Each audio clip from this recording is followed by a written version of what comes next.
As you all know that this class is for prelims 2026. So we are going to cover the current affairs from January 2025 to possibly April. Okay, possibly April 2026. Okay, but April 2026 की संभावनाएं कम है. ठीक है, हम लोग मार्च 2026 तक करेंगे. Okay, so let me tell you one very important aspect about the UPSC prelims, and that important aspect is that nowadays the questions are becoming more and more conceptual. Okay, more foundational. We talk about the subjects like economy, subjects like polity, subjects like geography. The questions are becoming more and more conceptual. So it is very good to prepare in such a way that if we will go on the basis of monthly current affairs, we are starting from January 2025. So when we talk about the polity current affairs or any other subjects current affairs, we must prepare in such a way that we must able to clear the questions which are very conceptual at its roots. Okay, very conceptual question, very conceptual. Point is कि day by day conceptual questions बढ़ते जा रहे हैं, और उसके लिए ज्यादा जरूरी ये है कि एक महीने का अगर हम पॉलिटी का करंट अफेयर्स पढ़ रहे हैं तो बेहतर ये है कि 10 से 12 आर्टिकल हम ज्यादा डेप्थ में पढ़े रादर देन कि 50 आर्टिकल पढ़े सुपरफिशियली. ठीक है, अगर 50 आर्टिकल को सुपरफिशियली पढ़ लिया तो ये हो जाएगा कि इंफॉर्मेशन का level, yes these are the events which happened in that particular month, और हमको ये समझ में आ गया कि ये इवेंट्स हुए हैं और उससे एसोसिएटेड थोड़ी थोड़ी एस्पेक्ट, कॉन्स्टिट्यूशनल एस्पेक्ट हमको पता रहेंगे. बट रहा है पिछले 4-6 साल से यूपीएससी के क्वेश्चंस जो कंसेप्चुअल आ रहे हैं और थोड़ा सा एंसिलरी क्वेश्चंस आ रहे हैं, कोर टॉपिक से क्वेश्चन नहीं आ रहा है. उस कोर टॉपिक का तो समझ आता है कि वो जो क्लीशे बात हो जाती है कि हाँ भैया ये टॉपिक है, इस टॉपिक का कॉन्स्टिट्यूशनल लीगल एस्पेक्ट यूजुअली सब कवर करते हैं, बट उससे एसोसिएटेड थोड़ा एंसिलरी डायरेक्शन में जाना, that's a bit important. Okay, and we will try to do the same thing. ठीक है, हमारा करंट अफेयर्स का जो लास्ट ईयर का कोर्स रहा था, अफर्मेटिवली उसमें प्रीलिम्स में कम से कम 15 से 16 आए. ठीक है, तो जो लोग इस साल प्रीलिम्स दे रहे हैं, नो डाउट उनके लिए तो ये हाईली इंपॉर्टेंट है. बट वो लोग जो इस साल प्रीलिम्स नहीं भी दे और अगले साल उसके भी बात देने वाले, आई थिंक कुछ हैं भी ऐसे लोग जो 27 में देने वाले हैं. द पॉइंट्स क्या अभी भी देने वाले हैं, आपका ये जो डिटेल अंडरस्टैंडिंग है वो कहीं ना कहीं आपकी कैपेबिलिटी को जरूर इंक्रीज करेगा कि जो एक रिसेप्टिविटी की कैसे आप कंसेप्ट समझते हैं उसको वो करेगा. तो आपको उसी सिंसियरिटी के साथ पढ़ना है जैसे आप इस साल एग्जाम देने की बात. तो ठीक है, कोई भी व्यक्ति या कोई भी स्टूडेंट जो इस साल एग्जाम नहीं दे रहा है वो इसको लिटरली तरीके से कहेगा कि यार तो कभी देना है तो क्योंकि वो डू इट नाउ और लूज इट फॉर एवर वाला मामला है. ठीक है, do it now lose it, तो इस बात का ध्यान रखें. तो हम आज जो स्टार्ट कर रहे हैं वो हम पढ़ेंगे, आप देख पा रहे हैं जनवरी 2025 का इंडियन करंट अफेयर्स देंगे. इसी तरीके से आप मंथ वाइज ही सारा करंट अफेयर हम क्या करेंगे, कवर करेंगे. और हमारा स्ट्रेटेजी है कि हम 8-9 आर्टिकल्स हर मंथ के जो सबसे ज्यादा रेलेवेंट और सिग्निफिकेंट है, जिनसे क्वेश्चन पूछे जाने की पॉसिबिलिटी है, उनको हम कवर करेंगे. और पूरा मंथ ये जो एक मंथ का पढ़ने के बाद हम उससे पॉसिबल क्वेश्चंस भी डिस्कस करेंगे कि इस आर्टिकल में से क्या क्वेश्चन पॉसिबली आ सकता है. तो that would be beneficial for us कि हाँ मान लो क्या पता वही क्वेश्चन आ जाए, होता है रिलेटेड क्वेश्चंस आते हैं. दिस इज द थिंग, कोई चीज नहीं समझ में आएगी तो आपको पूछना है. यूट्यूब पर भी अगर कोई लाइव है, जो भी देखने वाले स्टूडेंट्स हैं वो कमेंट सेक्शन में अपना क्वेश्चन रेज कर सकते हैं अगर उनको कोई डाउट होता है तो. ठीक है, जिन्होंने अभी पॉलिटी या सब्जेक्ट का नहीं पढ़ा है, जैसे एग्जाम्पल कुछ होंगे नए बच्चे जो आए हैं उन्होंने योगा नहीं पढ़ा है, तो मे पॉसिबिलिटी कुछ चीजें ऐसी होगी जो शायद उनको थोड़ी समझ में, but what is it's all about your resilience. ठीक है, मैंने कहा डू इट नाउ और डू इट फॉरएवर का मामला है. ठीक है, तो उसको वहीं पर समझने की कोशिश करेंगे, क्योंकि जब आप उसका फाउंडेशन पढ़ेंगे, बेसिक स्टैटिक पार्ट पढ़ेंगे, तब तो वो कवर हो ही जाएगा. बट इस पॉइंट ऑफ टाइम पे अगर मिल रही है वो चीज तो उसको छोड़ना नहीं है। ऑल्दो हम कोशिश करेंगे कि हम हर टॉपिक जो है करंट अफेयर्स का उसके स्टैटिक पार्ट को कवर करेंगे ही साथ साथ में, ठीक है, बट उतना डिटेल में नहीं हो पाता जितना क्लास में होता है, क्योंकि करंट क्लास है, हम एडिशनल पार्ट नहीं डिस्कस कर सकते। चले, तो आई होप आप लोग समझ चुके हैं क्या मोडस ऑपरेंडी हमारा रहेगा। हमारा हमेशा इस चीज का ध्यान रखें, प्रीलिम्स के अंदर कंसेप्चुअल पार्ट बढ़ रहा है year by year, factual part कम हो रहा है, कंसेप्चुअल पार्ट बढ़ रहा है। चीजों को ग्रेस्प ज्यादा बेटर करना है और एग्जाम में कर पाए इस तरीके से पढ़ना है, ठीक है। और आपका हमेशा ये फोकस रहना चाहिए कि इस कंसेप्ट में से क्या पॉसिबिलिटी है एग्जाम में आने की, आपको उस तरीके का क्या करना है, अपना स्कोर सेट करना है माइंड में कि इस टॉपिक से क्या क्वेश्चन आ सकता है, ठीक है। बाकी तो ज्ञान अथाह है, जितना पढ़ो उतना कम है। पॉलिटी की 5 किताबें ले आओ, सारा पढ़ लो, ज्ञान अथाह है। जब तक आप सेम कंसेप्ट को 4 बार 5 बार नहीं पढ़ेंगे, रीड बिटवीन लाइन नहीं आए, ठीक है। और रीड बिटवीन लाइन हमको करना है। चलिए हम स्टार्ट करें। तो हम जनवरी का स्टार्ट कर रहे हैं और मैं आप सबसे एक्सपेक्ट करता हूं जो हर बार होता है वो इस बार ना हो। कोई भी सब्जेक्ट स्टार्ट होता है, कोई भी टॉपिक स्टार्ट होता है, कोई भी कोर्स स्टार्ट होता है, शुरू में बहुत एंथुसियाज्म रहता है और ग्रेजुअली वो फेडेड अवे हो जाता है, स्ट्रेंथ कम हो जाती है, पढ़ने वाले बच्चे भी कम हो जाते हैं, ठीक है। और ये सबके साथ होता है, ठीक है। तो इस चीज का ध्यान रखेंगे, आपकी कंसिस्टेंसी ही आपको आगे बढ़ाएगी, ठीक है।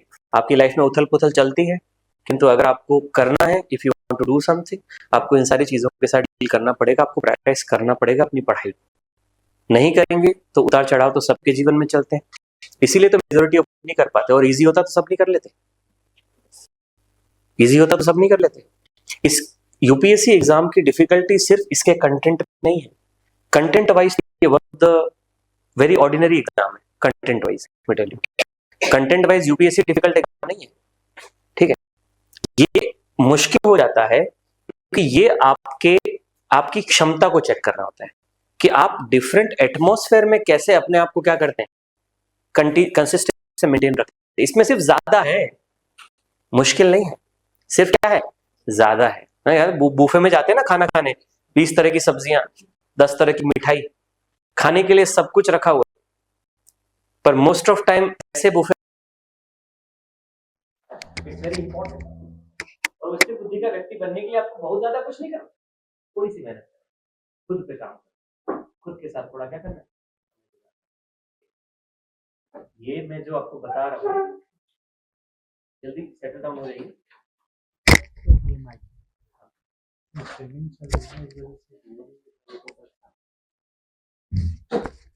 अभी ठीक है,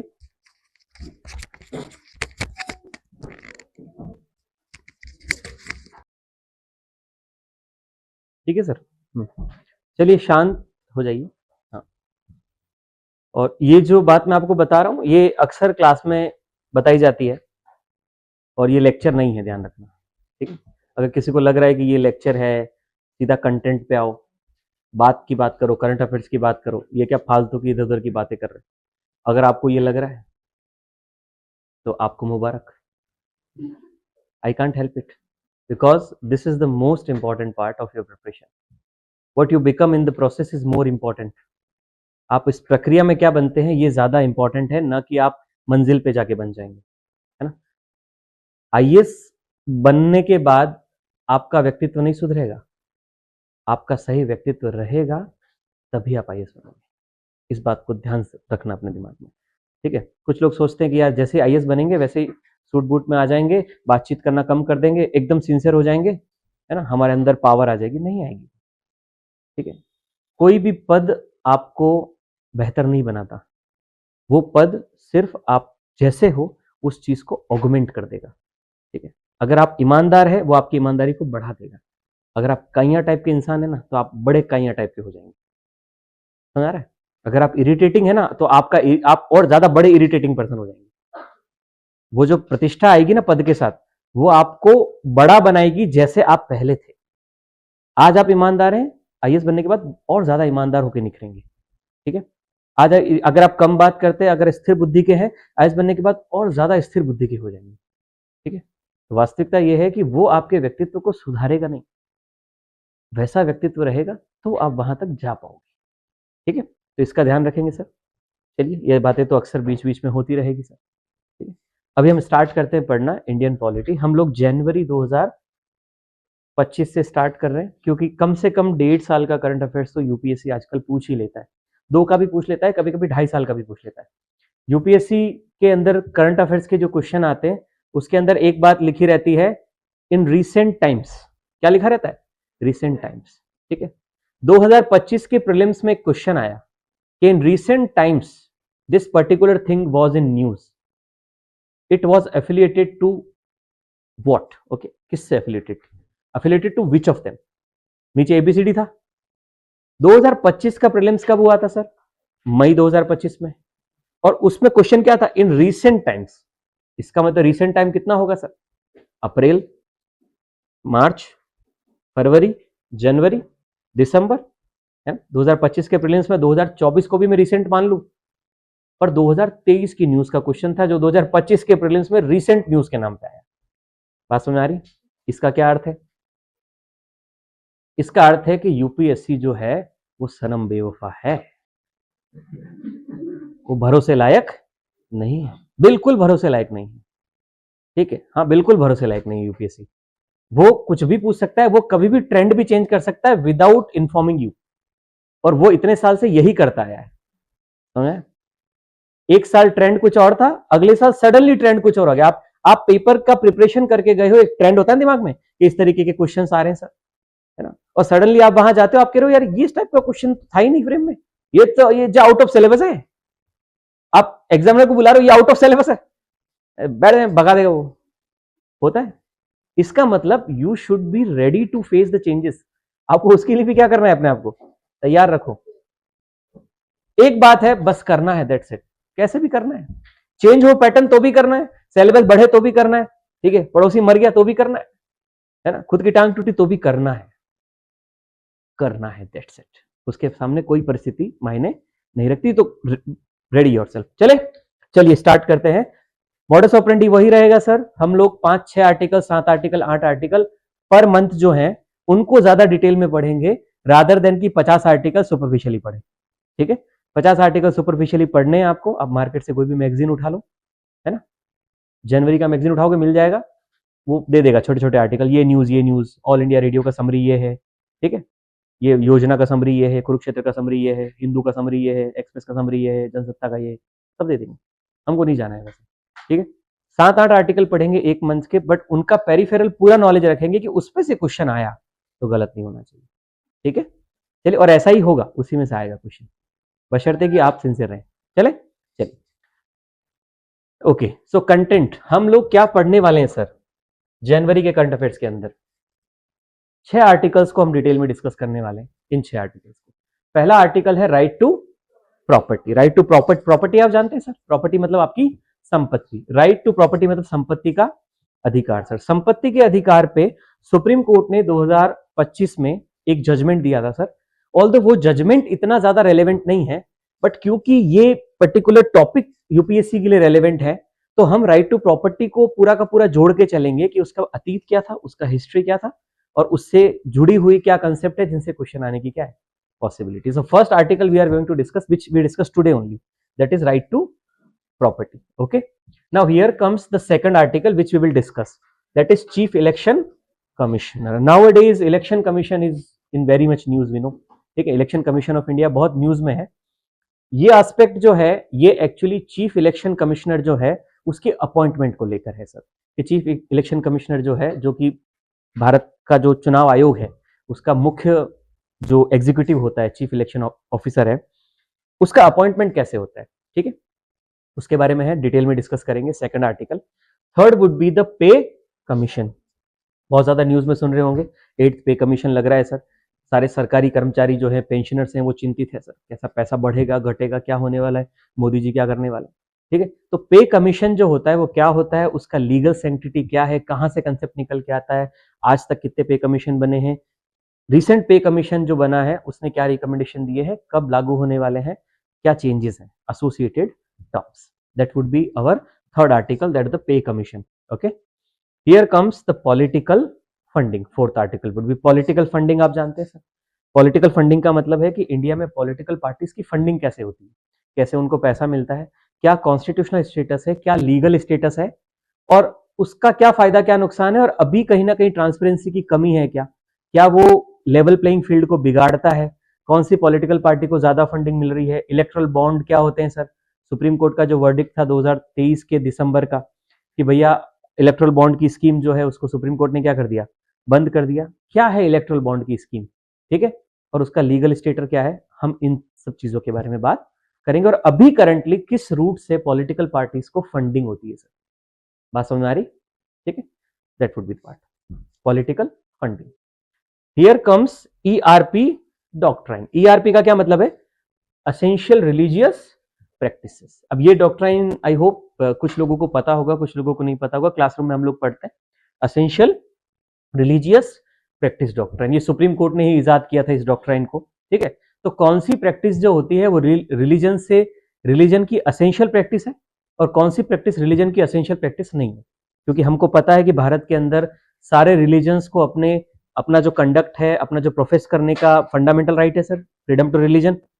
तो फ्रीडम ऑफ रिलीजन अगर है आपके पास, तो क्या आपके रिलीजन से कोई अधिकार आपको मिल रहा है, या रिलीजन की कोई एक पर्टिकुलर प्रैक्टिस है, अगर वो प्रैक्टिस कॉन्स्टिट्यूशन के किसी आर्टिकल के साथ या कॉन्स्टिट्यूशन के किसी प्रोविजन के साथ टकराव की स्थिति में आती है, तो ऐसी परिस्थिति में कैसे हम डिसाइड करेंगे, वहीं पे सुप्रीम कोर्ट ने एक डॉक्ट्राइन दिया है, that is essential religious practice doctrine. Getting sir, हम इस पे बात करेंगे, संभावना है सवाल आने की। देखिए होता क्या है ना, जैसे ये अगर टॉपिक पिक्चर में है या इस टॉपिक पे कॉमन डोमेन में बात हो रही है इंडिया में, तो पूरा का पूरा जो फ्रीडम ऑफ रिलीजन है ना, वो सारा का सारा कॉन्स्टिट्यूशनल पार्ट जो है उसका, वो क्या हो जाता है सर, आपके लिए इंपॉर्टेंट हो जाता है कि फ्रीडम ऑफ रिलीजन से सवाल आ सकता है। अब फ्रीडम ऑफ रिलीजन से सवाल होता कैसे है कि जरूरी नहीं है कि वो कॉन्स्टिट्यूशन के अंदर आर्टिकल 25, 26, 27, 28 जो चारों आर्टिकल फ्रीडम ऑफ रिलीजन के हैं, जरूरी नहीं कि वो सीधा सवाल पूछ लेगा। वास्तविकता में आजकल यूपीएससी अप्लाइड क्वेश्चन पूछ रहा है। अप्लाइड क्वेश्चन मतलब कि उन पर्टिकुलर आर्टिकल्स का ग्राउंड लेवल पे कैसे प्रैक्टिस हो रहा है, तो उससे जुड़ा कुछ आपसे सवाल पूछेगा। तो ये आपकी फाउंडेशनल अंडरस्टैंडिंग को टेस्ट कर रहा है। ये सिर्फ ये नहीं चाहता कि आपको पता हो कि आर्टिकल 25 का टेक्स्ट क्या है, वो ये चाहता है कि आर्टिकल 25 का रियल लाइफ इंप्लीकेशन क्या है, और आप उसकी डेप्थ को समझ रहे नहीं समझ रहे, कि उसकी अगर कोई प्रैक्टिस आपके सामने आ गई या कोई कॉन्फ्लिक्ट आपके सामने आ गया, तो आप रिकॉग्नाइज कर पा रहे कि नहीं कर पा रहे, बस हमारी। क्योंकि आजकल एडमिनिस्ट्रेशन डे बाय डे बहुत चैलेंजिंग होता जा रहा है, और इस एडमिनिस्ट्रेटिव कॉम्प्लेक्सिटी से डील करने के लिए बहुत ज्यादा जरूरी है कि जो एडमिनिस्ट्रेटर आ रहा है उसको एक डेप्थ अंडरस्टैंडिंग होनी चाहिए कॉन्स्टिट्यूशन इटसेल्फ, ठीक है सर। तो ये हो गया। Then will discuss about the cooperatives 2025, United Nation International Year of Cooperatives, जो कि 2025 को घोषित किया था सर। तो हम इंडिया में कोऑपरेटिव्स या सहकारिता जो है उसका क्या सिनेरियो है, हम उस पर बात करेंगे। हम इन 6 आर्टिकल्स को डिस्कस करने वाले हैं। There is a lot to learn, okay, we will try to put things into perspective, and in the end we will also do some of the questions, expected question in the prelims on the basis of these 6 articles. Okay, should we start? So today first we are going to discuss about the right to property.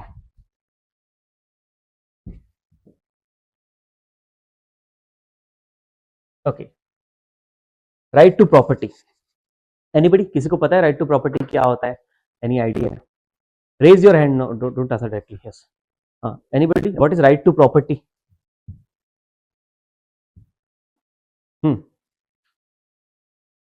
Okay, 19F, be precise. Okay, it's okay. Actually you might be incorrect, but that's also the issue. Yes,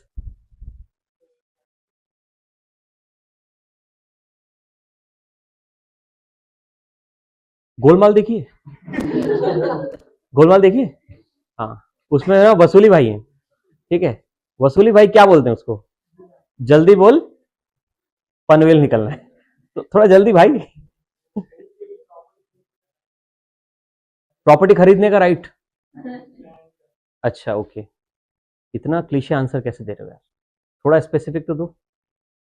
चलिए मैं बता देता हूँ आपको, ठीक है, let me tell you. देखिए इस आर्टिकल को बहुत स्क्रैप से समझते हैं, कंसेप्ट से। राइट टू प्रॉपर्टी, प्रॉपर्टी का मतलब होता है संपत्ति।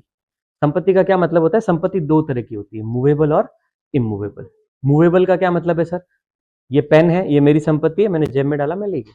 फोन है, मेरी संपत्ति, मैंने जेब में डाला, मैं ले गया। इसको मैं लेके क्या कर सकता हूँ? घूम सकता हूँ। मेरा सोना मेरी संपत्ति है, मेरी कार मेरी संपत्ति, ये सब क्या है? मूवेबल मेरे एसेट्स हैं सर, है मेरी संपत्ति, मूवेबल प्रॉपर्टी। अब आती है इमूवेबल प्रॉपर्टी। इमूवेबल का मतलब है जिसको तुम क्या नहीं कर सकते सर? मूव नहीं कर सकते। यूजुअली इमूवेबल प्रॉपर्टी क्या होती है? आपका लैंड होता है, आपका हाउस होता है। ठीक, दो बड़ी इमूवेबल प्रॉपर्टी है सर, आपका लैंड, आपका हाउस। ठीक है, तो इमूवेबल प्रॉपर्टी के लिए ये एक तो पहली बात राइट टू प्रॉपर्टी है। पहला तो ये क्लैरिटी रखो, ये जो राइट टू प्रॉपर्टी की बात हो रही है ना, ये मूवेबल की बात नहीं हो रही है, इमूवेबल की बात हो रही है। इमूवेबल मतलब आप जो लैंड वगैरह लेते हो या फिर आपका जो हाउस है सर, इससे जुड़ा है। अब इसके लिए इस आर्टिकल को समझने के लिए थोड़ा सा जाना पड़ेगा पीछे। कहाँ जाना पड़ेगा? पीछे। राइट टू प्रॉपर्टी, आपके पास संपत्ति का अधिकार होना चाहिए या नहीं होना चाहिए? इसका मतलब यह है कि कोई भी व्यक्ति अपने लिए अपना कोई लैंड या अपना घर बनाए और उस संपत्ति के ऊपर उसका अधिकार हो, और कभी भी कोई भी व्यक्ति इलीगल तरीके से उसको उस संपत्ति से हटाए नहीं। और अगर कोई हटा रहा है, इंक्लूडिंग स्टेट, गवर्नमेंट भी नहीं और कोई प्राइवेट एंटरप्राइज भी नहीं, कोई प्राइवेट इंडिविजुअल भी नहीं, उसको उस प्रॉपर्टी से हटा पाए। और अगर वो हटा रहा है तो वहां पे कोई ना कोई एक रेमेडी होनी चाहिए कोर्ट के थ्रू या किसी भी जस्टिस का एक मैकेनिज्म होना चाहिए। That's actually the right of property. बात समझ आई कि मेरे पास अपनी संपत्ति रखने का क्या होना चाहिए? अधिकार होना चाहिए। अगर आप इसकी रूट्स को खोजेंगे संपत्ति के अधिकार की, तो आपको करीब 300-400 साल पीछे जाना पड़ेगा। दो तरीके की विचारधाराएं होती है, एक होता है कैपिटलिज्म, एक होता है सोशलिज्म। कैपिटलिज्म क्या कहता है कि मार्केट फ्री होना चाहिए। मार्केट कैसा होना चाहिए? फ्री होना चाहिए, और गवर्नमेंट को इंटरवेंशन नहीं करना है मार्केट के अंदर। ठीक है, तो प्राइवेट पीपल जो है उनकी कैपेसिटी पे भरोसा करो, गरीबी अपने आप खत्म हो जाएगी, बेरोजगारी अपने आप खत्म हो जाएगी, सब हो जाएगा। सरकार को प्राइवेट लोगों के ऊपर बिजनेस के अंदर जाना नहीं है सर। कैपिटलिज्म क्या कहता है? बिजनेस के अंदर गवर्नमेंट नहीं चाहिए मेरे को। और इसका एक ऑपोजिट आइडिया होता है सोशलिज्म। सोशलिज्म कहता है, जो हम जिस सोशलिज्म की हम बात कर रहे हैं, वो कह रहा है कि नहीं, पूरा का पूरा जो होना चाहिए वो किसके हाथ में होना चाहिए? गवर्नमेंट। हम मार्क्सिस्ट सोशलिज्म की बात नहीं कर रहे हैं, हम बात कर रहे हैं थोड़ा सा बाद वाले सोशलिज्म की, जो ये कहता है कि सारा का सारा किसके पास होना चाहिए? गवर्नमेंट के पास होना चाहिए। तो एक विचारधारा कहती है सारा किसके पास? गवर्नमेंट के पास। और एक विचारधारा कहती है सारा किसके पास? प्राइवेट लोगों के पास। दोनों विचारधाराएं उल्टी है, एक दूसरे से टकराती है। कैपिटलिज्म किससे टकरा रहा है? सोशलिज्म से। अब कैपिटलिज्म जो विचारधारा है, क्योंकि वो कह रही है कि एक इंडिविजुअल जो है उसके अंदर रेशनैलिटी है और उसको फ्रीली बिजनेस करने दो, और अगर वो फ्रीली बिजनेस करेगा तो कमाएगा, और कमाएगा तो जमीन खरीदेगा, जमीन खरीदेगा तो घर बनाएगा, और घर बनाया, जमीन खरीदी है, अपनी मेहनत से खरीदी है, तो उस जमीन के ऊपर, उस प्रॉपर्टी के ऊपर उस व्यक्ति का क्या होना चाहिए? अधिकार होना चाहिए। कोई भी अदर इंडिविजुअल या फिर सरकार भी उस व्यक्ति से वो जमीन इलीगल तरीके से कभी भी ऑक्यूपाई नहीं कर सकती। This is the point. तो ये जो राइट टू प्रॉपर्टी का कंसेप्ट है, ये एग्जैक्टली निकल के आता है कहां से? कैपिटलिज्म से। तो आज से करीब 300-350 साल पहले कैपिटलिस्टिक लोगों ने प्रमोट किया राइट टू प्रॉपर्टी, कि हर व्यक्ति अपनी मेहनत से कमाएगा, और मेहनत से कमाएगा तो उस संपत्ति पे उसका क्या होना चाहिए? अधिकार होना चाहिए। ठीक है सर, राइट टू प्रॉपर्टी की बात हो गई। अब जब ब्रिटिश भारत में आए तो उन्होंने ये जो राइट टू प्रॉपर्टी है, ये राइट टू प्रॉपर्टी देना चाहिए लोगों को, जनता को। तो ये राइट टू प्रॉपर्टी वो इंश्योर कर रहे हैं ब्रिटेन के अंदर, पर भारत के अंदर ये राइट टू प्रॉपर्टी वो लोगों को दे नहीं रहे। और भारत की जो 80-85% जनसंख्या थी जब ब्रिटिश भारत में आए, वो डिपेंडेंट थी किस पे सर? एग्रीकल्चर पे। और एग्रीकल्चर से ही उनको क्या मिलता था? टैक्स मिलता है। और टैक्स लेने के लिए एग्रीकल्चर से उन्होंने क्या किया सर? उन्होंने बहुत सारे रेवेन्यू सेटलमेंट सिस्टम बनाए, और उसी रेवेन्यू सेटलमेंट सिस्टम में बीच में एक कॉम आती है जिसको कहते हैं जमींदार। क्या बोलते हैं? जमींदार। और जमींदार जो होते थे, ब्रिटिश डायरेक्ट किसान से कांटेक्ट नहीं कर रहे, ब्रिटिश जमींदार से कांटेक्ट कर रहे हैं। ब्रिटिश ने कभी भी किसानों से किसानों का लैंड नहीं छीना। किसानों से किसानों का लैंड छीनने के लिए उन्होंने किसको रखा बीच में? जमींदारों को। उन्होंने जमींदारों को बोला, आप ही हम जो व्यवस्था कर रहे हैं उसमें टैक्स किसानों से लेके हमको देंगे, और अगर किसान टैक्स नहीं देता है तो किसान से किसान की जमीन क्या कर लो? ले लो। और छीनने के बाद ब्रिटिश को ओनरशिप मत दो, ओनरशिप कौन रखेगा? जमींदार। ब्रिटिश ने कभी अपने ऊपर लिया ही नहीं, ओनरशिप किसके पास? जमींदार के पास। तो इस तरीके से जैसे जैसे किसान जो है वो टैक्स देने में असक्षम रहा, वैसे वैसे जमींदार जो है वो प्रॉपर्टी का क्या बनता रहा सर? ओनर बनता रहा। और कम से कम 150 से 200 साल तक ये कंटिन्यू हुआ लंबे समय तक। और जैसे देश आजाद हुआ, कब? 1947 में, तब आपने देखा कि पहले 150 साल पहले जो देश का किसान था उसके पास छोटी थी, बड़ी थी, पर जमीन खुद की थी। और ब्रिटिश के इस एक्सप्लॉयटेटिव सिस्टम की वजह से किसान की वो जो थोड़ी बहुत जमीन थी वो टैक्स नहीं दे पाता था, किसी वजह से वो जमीन कौन ले जाता था? जमींदार। तो जो 85% आपके किसान थे, उन 85% किसानों की जो जमीनें थी वो खुद के पास जमीन नहीं थी सर, वो उसी जमीन पे क्या बन गए सर? टेनेंट्स बन गए, मजदूर बन गए। बात समझ में आई? 47 में जब देश आजाद हुआ तो ये समस्या सबको पता थी, सरकार को भी पता थी। 1950 में संविधान बना। संविधान के अंदर आपने क्या किया? शेड्यूल 7 डाला। शेड्यूल 7 के अंदर आपने 3 लिस्ट बनाई। अलग अलग लिस्ट है सर, केंद्र सरकार के लिए अलग लिस्ट है, राज्य के लिए अलग लिस्ट है। मतलब कौन से मुद्दों पर केंद्र में कानून बनेगा, कौन से मुद्दों पर राज्य में कानून बनेगा, और कौन से ऐसे मुद्दे जिन पे दोनों बना सकते हैं। तो आपने 3 लिस्ट बना दी। तीनों लिस्ट बनाई तो ये जो लैंड था, भूमि, इस भूमि का जो मुद्दा है उसको आपने डाला स्टेट लिस्ट में। किसमें डाला? स्टेट। मतलब जो भूमि है वो है राज्य सूची में। किसमें सर? राज्य सूची में। इसका मतलब भूमि से एसोसिएटेड कोई भी मामला होगा उस पर कानून कौन बनाएगा? स्टेट बनाएगा सर, बनाएगा स्टेट। अब जब स्टेट कानून बनाएगा तो फिर 1950 के बाद जो सबसे बड़ा इशू सामने आ रहा था वो ये था कि देश का किसान जो है वो 100 से 150 साल से अपनी जमीन खो चुका है, और बीच में जो जमींदार हैं, इन सारे जमींदारों के पास 500 600 एकड़ जमीन है सर, एक एक जमींदार के पास है। अब ये जमींदारों के पास जो जमीन है, जमींदारों के पास जो जमीन है, इस जमीन को हमको जमींदारों से वापस लेना है, क्योंकि जमींदारों ने भी तो उनसे छीनी है सर। तो जमींदारों से वापस लेके इस जमीन को हमको वापस किसको देना है? उन किसानों को देना है। और किसानों को जब जमीन वापस मिलेगी तो उनका जो आजीविका है, उनका जो लिवलीहुड है वो इंश्योर हो जाएगा, देश से गरीबी क्या होगी? कम होगी। ये एक अच्छा विचार था। और ये जो विचार है कि जमींदारों से जमीन लेकर उसको उन लोगों को दिया जाए जो किसान थे, जो लैंडलेस लेबरर्स हैं, तो उनका लिवलीहुड इंश्योर होगा, इसी को कहा जाता है लैंड रिफॉर्म, भूमि सुधार। तो 1950 में भूमि सुधार पे बात हुई सर। पर समस्या अब ये आ रही थी कि भूमि जो है वो किसका इशू है? स्टेट इशू है। मतलब कानून कौन बनाएगा? स्टेट बनाएगी। पार्लियामेंट तो बना ही नहीं सकती सर कानून इस पे।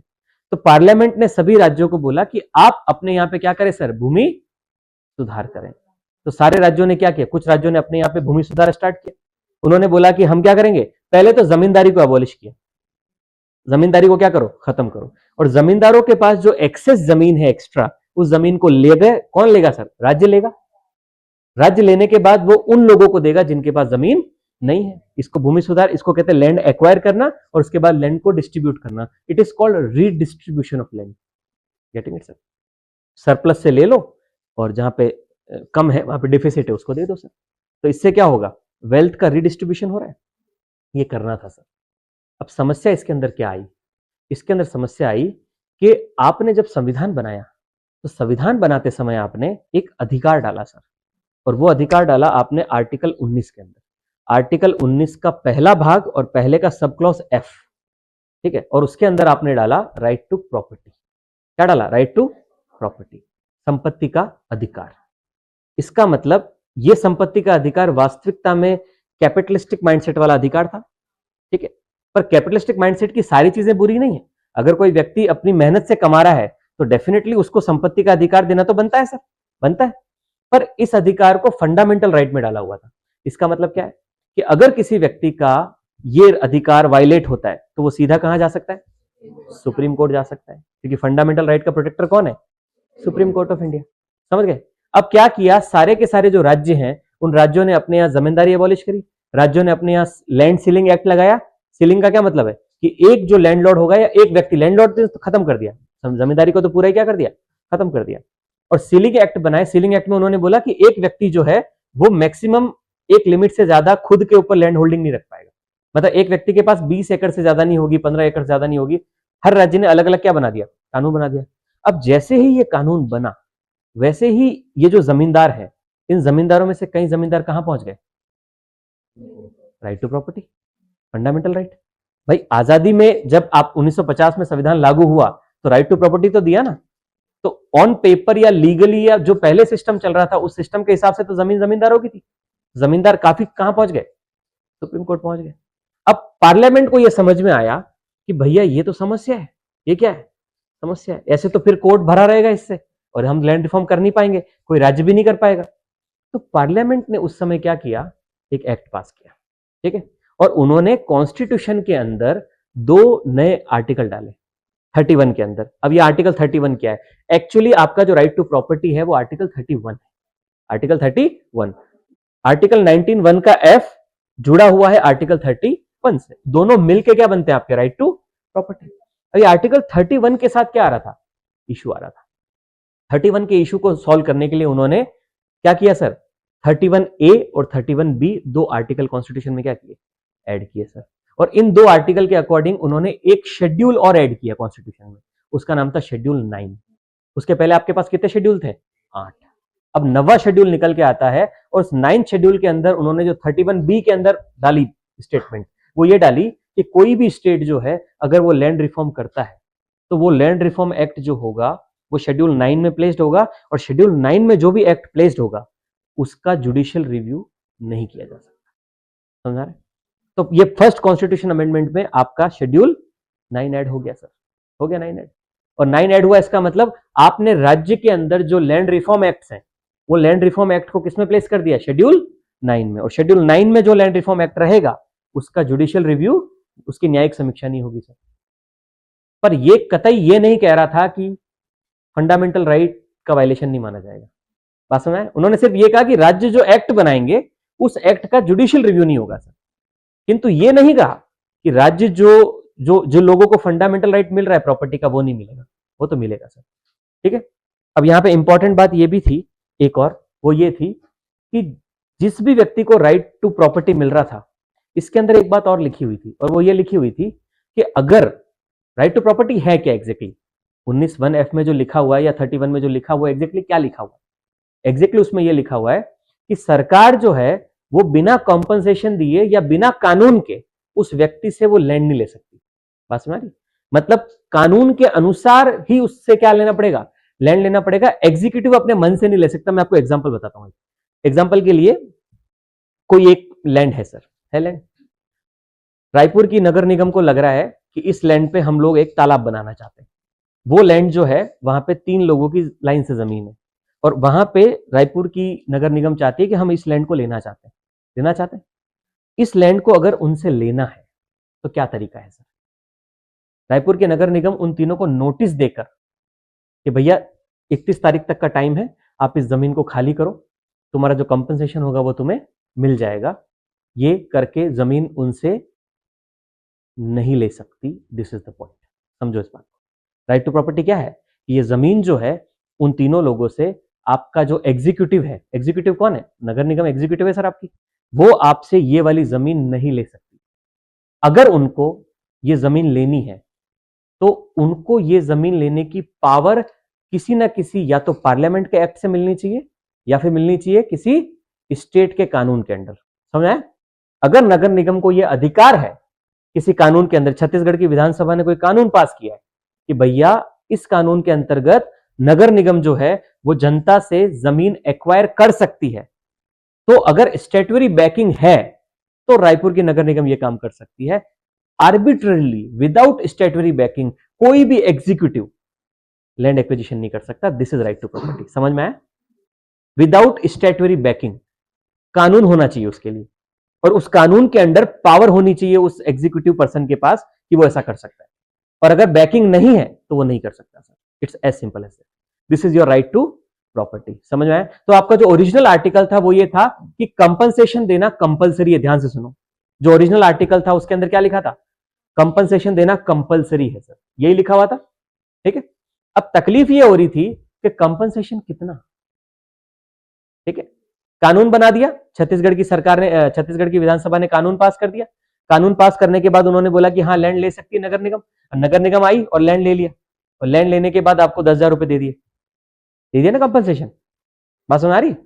कंपनसेशन कैसे दें, क्या उसकी कैलकुलेशन होनी चाहिए, मार्केट रेट पे देना है या उसका और कोई मैकेनिज्म है, कुछ नहीं पता था सर।